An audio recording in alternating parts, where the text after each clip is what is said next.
In today's video, we are going to be checking out Rob Dillingham and how he has improved over the past year and how he is playing in this year's NBA Summer League. So I really like how he uses this screen. When he uses this screen, he goes towards that right side initially, and his main defender starts to go underneath that screen, and the screener's defender starts to go over top to kind of start playing defense on Rob Dillingham. When this happens, Rob Dillingham changes directions. He was probably hoping to get the re-screen, but that didn't happen. He comes off that screen, takes one dribble step back, and then he's able to pull for that shot. I really like when players use one dribble. So while, yes, he did use more than technically one dribble, however, his actual attack, that is what I mean by one dribble. You can take a lot of dribbles going right and left, but as soon as you start attacking the paint, you need to be able to score within 1 to 2 dribbles.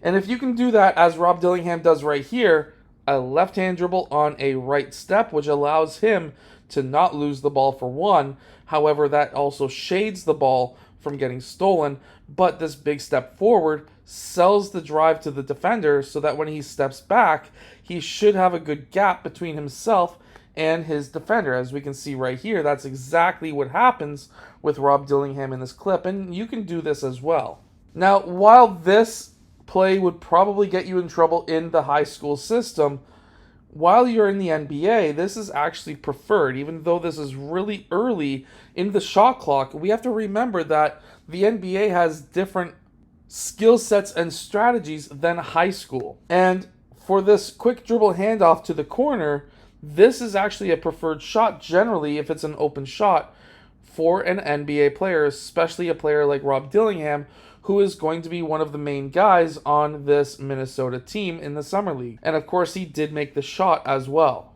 I also like how his court vision is as well. So this was one of the things that a lot of coaches worried about with Rob Dillingham, because he is a prolific scorer, but can he pass the ball?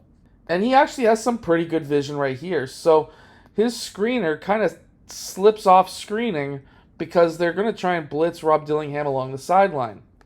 Now, this isn't exactly a bad strategy because Rob Dillingham, he's known for over-dribbling at times, because that's just how he is, because he is a fantastic ball handler. However, he now has the vision to be able to hit his teammates, as we can see right here, and get more assists. Because we have to remember that being a point guard, we need to be able to get a lot of assists. We need to have court vision. If you can have good court vision, you are going to be a very sought-after point guard. So if you want to become a better point guard, make sure you check out the point guard workout that is down in the description below. Even here, where he's crossing the court in transition, he's trying to spread the floor. However, as soon as he gets that pass towards that wing, he's able to look for the cutter down the middle of the key and get himself another assist. Again, court vision is extremely important. If you can get good court vision, this is going to bring you to the next level. Now, I can almost guarantee you last year this would have ended up as a pull-up. So right here, he gets that ball in transition along the wing. Fantastic lane right here. Could have taken the lane if he wanted to play aggressive and maybe slightly ball hoggish. But he attacks back down middle.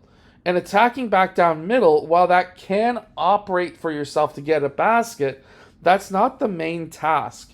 The main task is to draw multiple defenders so that you can get some open cutters, as we can see right here.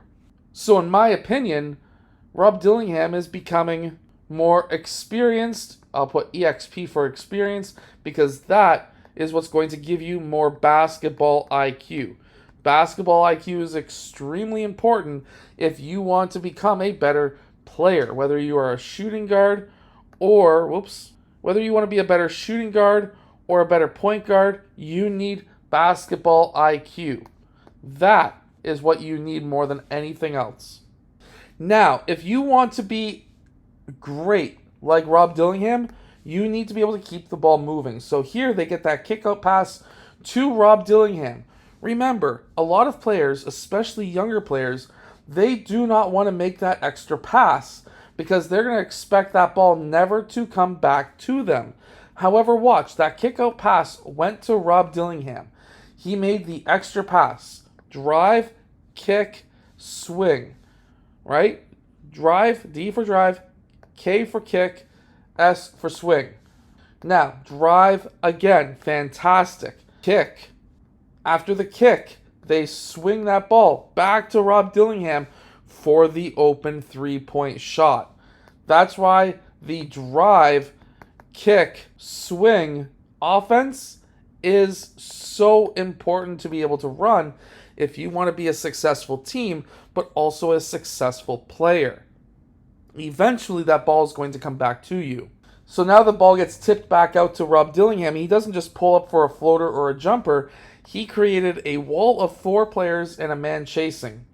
He's seen that there was a wide open player along the wing.